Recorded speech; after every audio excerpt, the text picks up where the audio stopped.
La danse. On sait que c'est une discipline artistique, mais qu'est-ce que c'est exactement? C'est un art vivant qui utilise le corps comme un outil.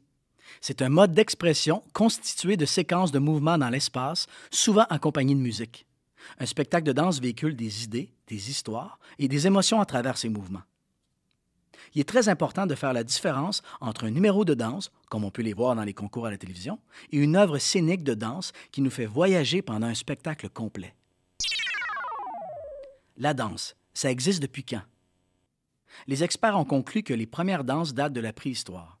Depuis ce temps-là, plusieurs styles de danse sont apparus. Le ballet, la danse contemporaine, les danses urbaines, la claquette et plusieurs autres.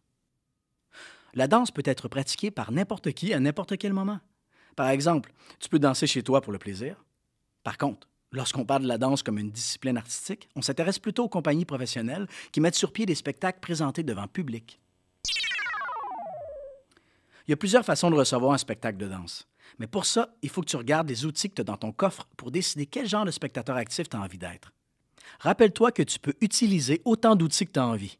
Tu peux même les combiner. C'est toi qui décides.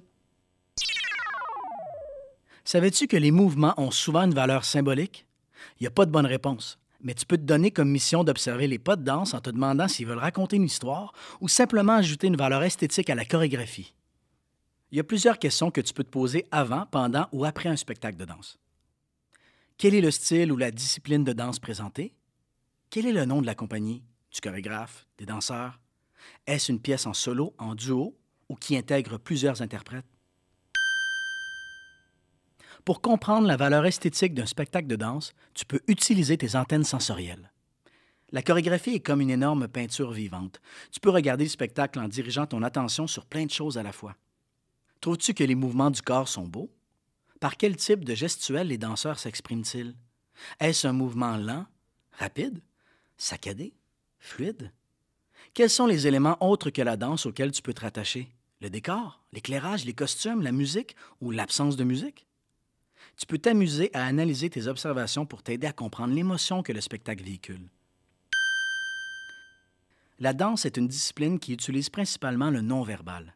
C'est-à-dire que les artistes véhiculent des émotions aux spectateurs à travers la chorégraphie et la musique sans utiliser de mots. Mais la création n'a pas de limite. Tout est possible. Comme un spectacle de danse, pas de musique. Ou un spectacle de danse où les danseurs utilisent leur voix. Ça sera à toi de décoder l'émotion que le spectacle t'apporte. Est-ce que celui-ci veut te raconter une histoire bien précise? Ou bien veut-il t'encourager à t'inventer ta propre histoire? Ton vécu et ton humeur du jour influenceront ta perception émotive. Ouvre ton cœur, sors tes antennes sensorielles et aiguise ton cerveau. Ton coffre à outils est là pour t'aider à apprécier un spectacle de danse. À toi de plonger dans l'aventure.